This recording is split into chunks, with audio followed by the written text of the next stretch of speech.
ಆಯ್ತು. ಮಾನ್ಯ ಸಭಾಧ್ಯಕ್ಷರೇ, ಅವಕಾಶಕ್ಕಾಗಿ ಧನ್ಯವಾದಗಳು. ಚುಕ್ಕೆ ಗುರುತಿನ ಪ್ರಶ್ನೆ ಸಂಖ್ಯೆ 980 ಸನ್ಮಾನ್ಯ ನಗರಾಭಿವೃದ್ಧಿ ಸಚಿವರಾದ ಬೈರೂರು ಸುರೇಶ್ ರವರ ನಾನು ಕೇಳಲಿಕ್ಕೆ ಪಡಿಸ್ತೇನೆ. ಮಾನ್ಯ ಸಭಾಧ್ಯಕ್ಷರೇ, ಉತ್ತರವನ್ನು ಒದಗಿಸಲಾಗಿದೆ.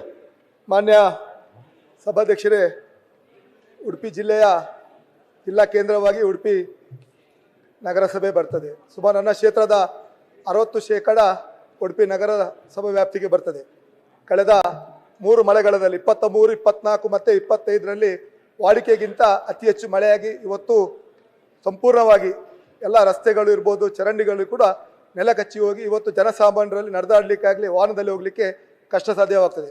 ಅದರಲ್ಲೂ ವಿಶೇಷವಾಗಿ ಸನ್ಮಾನ್ಯ ಅಧ್ಯಕ್ಷ ಗೊತ್ತಿದ್ದಾಗೆ ನಮ್ಮ ಭಾಗ ಒಂದು ಕಡೆ ಸಮುದ್ರ ಆಗಿದ್ದರೆ ಇನ್ನೊಂದು ಕಡೆ ಅತಿ ಹೆಚ್ಚು ನದಿ ಇರ್ಬೋದು, ಇನ್ನೇ ನಮ್ಮ ಬ್ಯಾಕ್ ವಾಟರ್ ಇರುವಂಥ ಪ್ರದೇಶಗಳು. ಅದರಿಂದಾಗಿ ಅತಿ ಹೆಚ್ಚು ಮಳೆಯಿಂದ ಈಗಾಗಲೇ ವರದಿ ಪ್ರಕಾರ ಸುಮಾರು 100 ಕೋಟಿಗೂ ಮಿಕ್ಕಿದ ಈ ಒಂದು ಹಾನಿಗಳಾದ ಬಗ್ಗೆ ಈಗಾಗಲೇ ಜಿಲ್ಲಾಧಿಕಾರಿಗಳು ವರದಿಯನ್ನು ಕೊಟ್ಟಿದ್ದಾರೆ.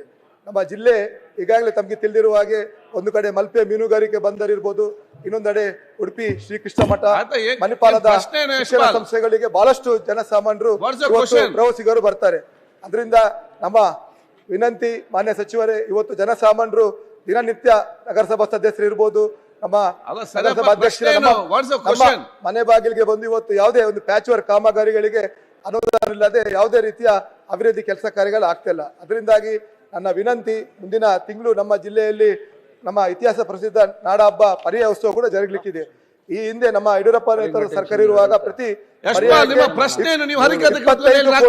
ಅನುದಾನ ಪರಿಹಾರ ನೀಡುವ ದೃಷ್ಟಿಯಲ್ಲಿ ಕನಿಷ್ಠ 50 ಕೋಟಿ ನಗರ ಭಾಗದಲ್ಲಿ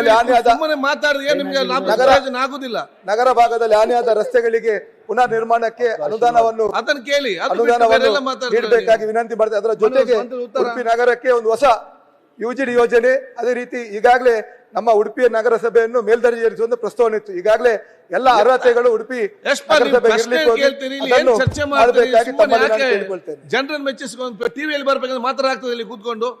ನಿಮ್ಮ ಪ್ರಶ್ನೆ ಕೇಳಿ. ಅದೇ 3 ವರ್ಷದಲ್ಲಿ ಯಾವುದೇ ರೀತಿಯ ನಗರಸಭೆ ವ್ಯಾಪ್ತಿಗೆ ಕೆಲಸ ಆಗ್ಬೇಕಲ್ಲ, ಅಭಿವೃದ್ಧಿ ಕಾಮಗಾರಿಗಳಿಗೆ ಅನುದಾನಗಳು ಬಿಡುಗಡೆ ಆಗಿಲ್ಲ. ಅಷ್ಟನ್ನು ಕೇಳಿ, ಅನುದಾನ ಕೇಳಿ. ಮಾನ್ಯ ಸಭಾಧ್ಯಕ್ಷರೇ, ಈಗಾಗಲೇ ಉಡುಪಿಗೆ ಒಳ್ಳೆ ಅನುದಾನನೇ ಕೊಟ್ಟಿದ್ದೀವಿ ಸಭಾಧ್ಯಕ್ಷರೇ.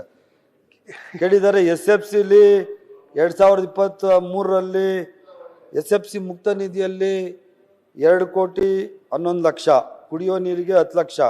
2024ರಲ್ಲಿ 2 ಕೋಟಿ 64 ಲಕ್ಷ, ಮತ್ತು ಕುಡಿಯೋ ನೀರಿಗೆ 8,23,000. 25ರಲ್ಲಿ 2 ಕೋಟಿ 16 ಲಕ್ಷ, ಮತ್ತು ಕುಡಿಯೋ ನೀರಿಗೆ 9.44 ಲಕ್ಷ. ಒಟ್ಟು ಸಭಾಧ್ಯಕ್ಷರೇ SFCಲಿ 7 ಕೋಟಿ ದುಡ್ಡು ಕೊಟ್ಟಿದ್ದೀವಿ ಸಭಾಧ್ಯಕ್ಷರೇ. ಮತ್ತು ಕುಡಿಯೋ ನೀರಿಗೆ 27 ಲಕ್ಷ ಕೊಟ್ಟಿದ್ದೀವಿ ಸಭಾಧ್ಯಕ್ಷರೇ. ಮತ್ತು 15ನೇ ಹಣಕಾಸು ಆಯೋಗದ ಅನುದಾನದ ಅಡಿಯಲ್ಲಿ 3 ವರ್ಷಗಳಿಂದ 23ಕ್ಕೆ 5 ಕೋಟಿ 14 ಲಕ್ಷ, 23-24ಕ್ಕೆ 543 ಲಕ್ಷ, ಆಮೇಲೆ 25ಕ್ಕೆ 572. ಇದು ಬೇರೆ ಸಭಾಧ್ಯಕ್ಷ.